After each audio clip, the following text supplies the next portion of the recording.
മാർക്കോസിന്റെ സുവിശേഷം 9-ാം അധ്യായം 21 മുതൽ വായിച്ചു.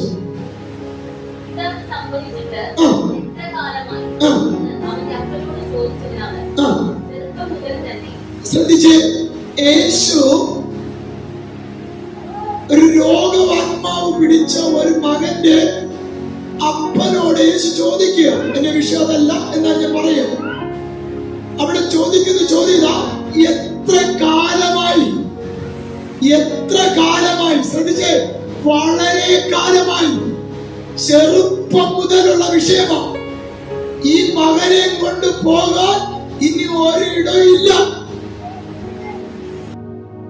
മുതൽ എന്ന് പറഞ്ഞോ, എന്റെ ഈ വേദന, എന്റെ ഈ പ്രയാസം, എന്റെ ഈ ഭാരം എപ്പോൾ തൊട്ട് തുടങ്ങിയതാ?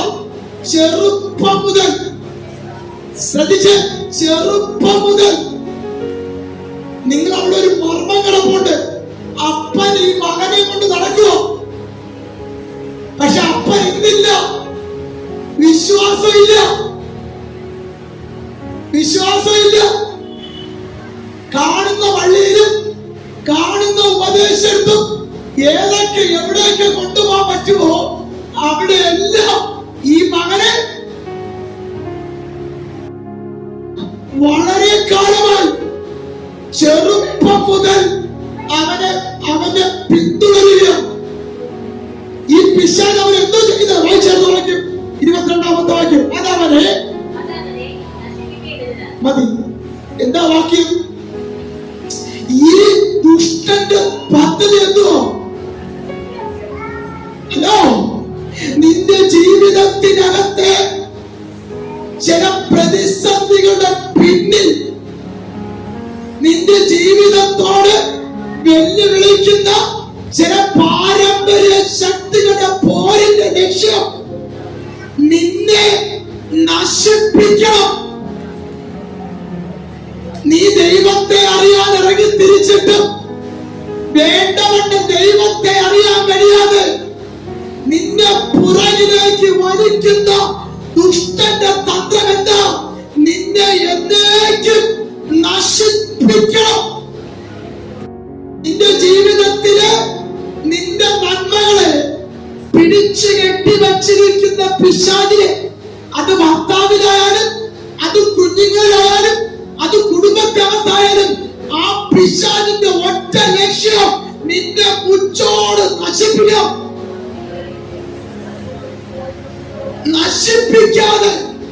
നിന്നെ നശിപ്പിക്കാതെ അതിന്റെ ഹൃദയത്തില് ആഗ്രഹം, അത് നടക്കാതെ അത് വിട്ടുപോയില്ല. സ്വന്തം പറഞ്ഞേ, ഉറങ്ങല്ലേ. സ്വന്തം പറഞ്ഞേ, ഈ ഉപവാസ പ്രാർത്ഥനയിൽ ആഴമായ ഒരു ദൂത് പറയാം, ഒരു മർമ്മം പറയാം. നിന്നോട് വെല്ലുവിളിക്കുന്നെങ്കിൽ, നിന്നോട് പോരാടുന്നെങ്കിൽ അതിന്റെ ലക്ഷ്യം നിന്റെ അന്ത്യമൊന്ന് കാണണം. നിന്റെ ജീവിതത്തിനകത്ത് ഒരു നന്മ നീ പ്രാപിക്കരുത്. നിന്റെ ജീവിതത്തിനകത്ത് നീ ഒരു സ്വന്തം അനുഭവിക്കരുത്.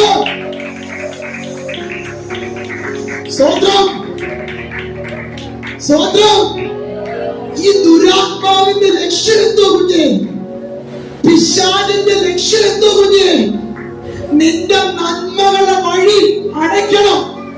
നിങ്ങളുടെ സന്തോഷത്തിന്റെ വഴി അടയ്ക്കണം. നിങ്ങളും ദൈവവുമായിട്ടുള്ള ബന്ധം നശിപ്പിക്കണം. അതവന് 22-ാമത്തെ വാക്യം. അതവന് പലപ്പോഴും അടുത്ത വാക്യം 3 കാര്യങ്ങൾ, 2 കാര്യം പറഞ്ഞു. നിനക്ക് പറ്റുമെങ്കിൽ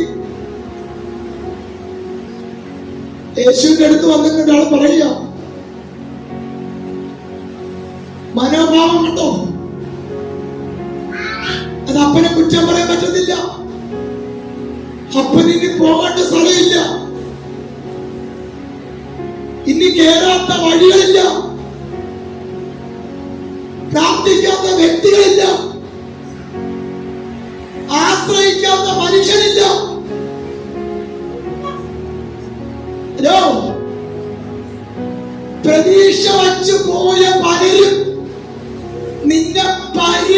അനുസരിച്ചിട്ടേ വന്നോളൂ. നീ പ്രതീക്ഷിച്ച വഴികൾ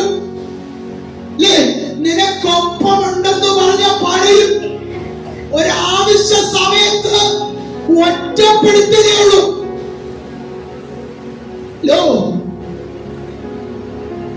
ഞാൻ പറയുന്നത് മനസ്സിലാവുന്നുണ്ടോ? യേശുവിനെ അവൻ കാണേണ്ടതുപോലെ അല്ല കണ്ടത്. യേശു ആരാണെന്ന് അവൻ അറിയത്തില്ല. കാരണം അവൻ മുട്ടിയ വാതിൽ മുഴുവൻ അടഞ്ഞു. അതുകൊണ്ട് അവന്റെ വാക്കിങ്ങനെ വന്നത്, നിന്നാൽ വല്ലതും. പക്ഷെ അവൻ അറിയാത്തൊരു വാക്ക് കേൾക്കുക. വിശ്വസിക്കുന്നവന്റെ ജീവിതത്തിൽ നീ ക്രിസ്തുവിനെ വിളിക്കാൻ ഇറങ്ങി തിരിച്ചെങ്കിൽ, നീ ക്രിസ്തുവിനെ ആരാധിക്കാൻ ഇറങ്ങി തിരിച്ചെങ്കിൽ, നീ ദൈവത്തെ വിളിച്ചപേക്ഷിക്കാൻ ഇറങ്ങി തിരിച്ചെങ്കിൽ, എല്ലാവരും കാണുന്നത് പോലെ നീ ക്രിസ്തുവിനെ കാണരുത്.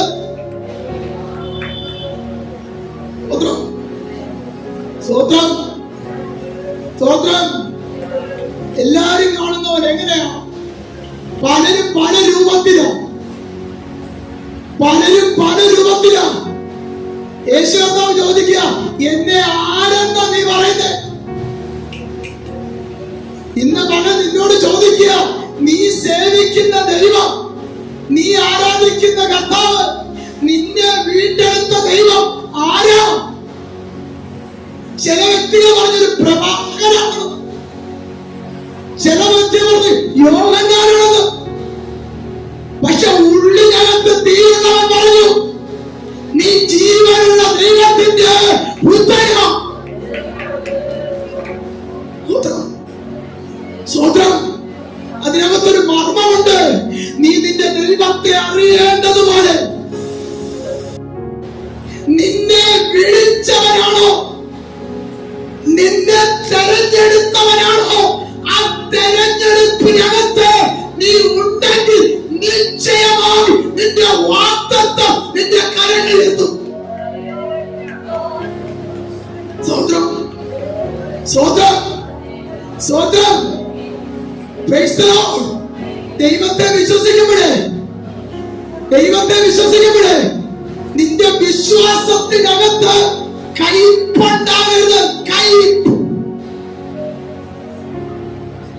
കയ്പ് നിന്റെ വിശ്വാസത്തിന്റെ ഇടയിൽ വിജയിപ്പാസുണ്ടാകരുത്. നീയും കർത്താവും തമ്മിലുള്ള ബന്ധത്തിന്റെ ഇടയിൽ വേറെ ഒരു വ്യക്തി വാഴരുത്. കയ്പ്. ഇന്ന് വരെ അവന്റെ ജീവിതത്തിനകത്ത് ദൈവം പ്രവർത്തിക്കാത്തതിന്റെ കാരണം അവന് വിശ്വാസമില്ല. അവന്റെ വിശ്വാസം മുഴുവനും മനുഷ്യരെയാണ്. നിങ്ങൾക്കറിയാവോ, തൊട്ടുവേളുന്ന വാക്യത്തിൽ ഇങ്ങനെ പറയുന്നു, ഞാൻ നിന്റെ ശിഷ്യന്മാരോട് അപേക്ഷിച്ചു, മനുഷ്യനിൽ നിന്ന് വല്ലതും കിട്ടണം. അതുകൊണ്ടാണ് ദാവീദ് എഴുതി വെച്ചത്, ഞാൻ മനുഷ്യൻ ആശ്രയിക്കുന്നതിനേക്കാളും, ചേർന്ന് വരട്ടെ, ഞാൻ മനുഷ്യൻ ആശ്രയിക്കുന്നതിനേക്കാളും. എടാ, നീ പണത്തിൽ ആശ്രയിക്കരുത്. നിന്റെ ആരോഗ്യത്തെ കണ്ട് നീ ആശ്രയിക്കരുത്.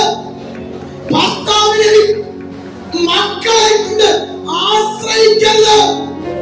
നീ അവരെ ആശ്രയിച്ചാൽ അത് ദൈവത്തിന്റെ മുമ്പിൽ വിഗ്രഹമാണ്. എന്നേക്കാൾ അധികമായി നീ ആരെ സ്നേഹിച്ചാൽ ദൈവത്തിന്റെ മുമ്പിൽ അത് വിഗ്രഹം. ദൈവത്തിന് അത് ഇഷ്ടമില്ല. ശ്രദ്ധിച്ചോ, നിന്റെ ഭർത്താവിനെ സ്നേഹിച്ചാലും, നിന്റെ മക്കളെ സ്നേഹിച്ചാലും, നിന്റെ ആരോഗ്യത്തെ സ്നേഹിച്ചാലും, നിന്റെ ജോലിയെ സ്നേഹിച്ചാലും, നിന്റെ സമ്പത്തിനെ സ്നേഹിച്ചാലും, നിന്റെ ബാക്ക്ഗ്രൗണ്ടിനെ സ്നേഹിച്ചാലും, പിടിപാടിനെ സ്നേഹിച്ചാലും ദൈവം നിന്നെ ഓർക്കും.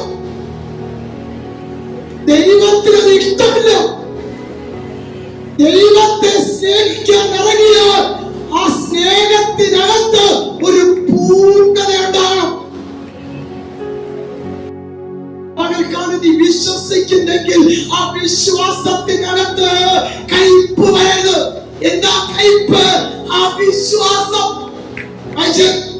23-ാമത്തെ വാക്യം.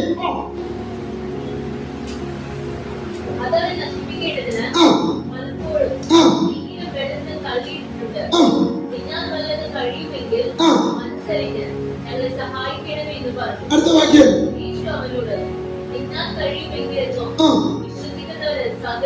വിശ്വസിക്കുന്ന ഒരു മനുഷ്യന്റെ ജീവിതത്തിൽ ഞാൻ പ്രവർത്തിക്കും. നീ ഈ കൊച്ചിനെ കൊണ്ട് നടക്കുന്നതിന്റെ കാരണം എന്നറിയാവോ? നിനക്ക് വിശ്വാസമില്ല. ഈ ഉപവാസ പ്രാർത്ഥനയിൽ ഒരു ദൂത് പറയാം. ഇവിടെ നിന്ന് പോകുമ്പോൾ ഞാൻ വിശ്വസിച്ചതുപോലെ എന്റെ ദൈവം എനിക്ക് ചെയ്തു തന്നു എന്ന് ഉറപ്പിച്ചിട്ട് വേണം ഇവിടുന്ന് പോകാൻ. യേശുവിനോട് പറയുക, വിശ്വസിക്കുന്നവന്റെ ജീവിതത്തിൽ അതെല്ലാം കഴിയും. വീണ്ടുവാഴ്ചയുടെ വാക്യം. ഇപ്പഴാ നിലവിളിച്ചത്. ഇപ്പഴാ വാലന്റെ അപ്പന്റെ കണ്ണു തുറന്നു.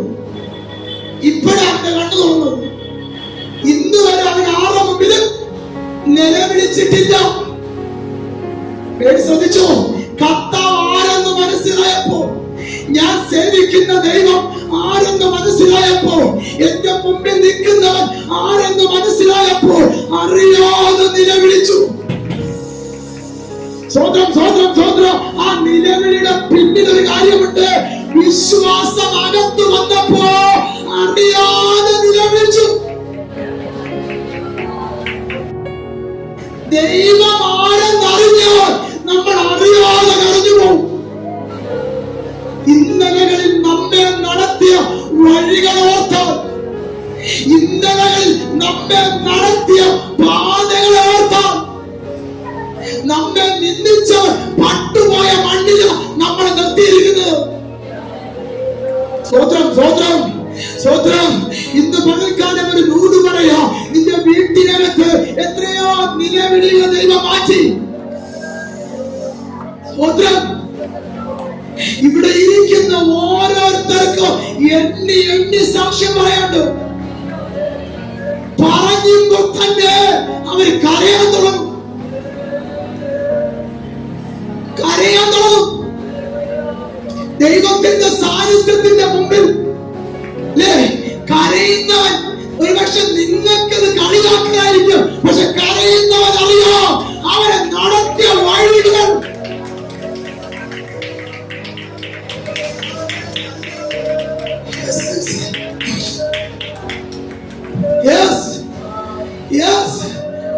ആ കരച്ചിലിന്റെ മുമ്പിലോ യേശു കരയുന്നു.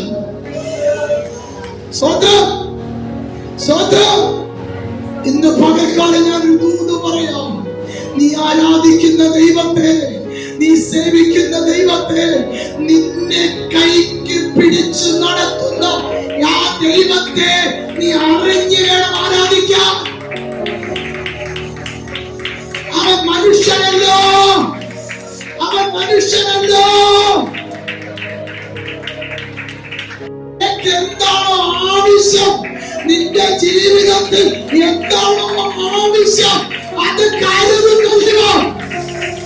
ഒരമ്മയെക്കാളും ഒരപ്പനെക്കാളും ലോകത്തെക്കാളും നിന്നെ കരുതുന്നില്ല. സ്വന്തം ബാലന്റെ അപ്പൻ എന്തോ മാമേ, എന്തോ മാമേ. ഉടനെ ഈ നിലവിളി എവിടെന്ന് വന്നു? നിലവിളി എവിടെന്ന് വന്നു? ഒരു ദൂത് പറയാം. അപ്പൻ ഇന്നലെ വരെ പോയ ഒരാളല്ല എന്റെ മുമ്പിൽ നിൽക്കുന്നവൻ. എന്റെ വിഷയത്തെ ചോദിച്ചറിയുന്നവൻ അത് സാധാ മനുഷ്യനല്ല. നിങ്ങൾക്ക് ഉറപ്പുണ്ടെങ്കിൽ കരമടിക്കാം. നിന്റെ വിഷയത്തെ ചോദിച്ചറിയാം. ഇത് എത്ര നാളായി വിഷയത്തിന്റെ കാലപ്പഴക്കം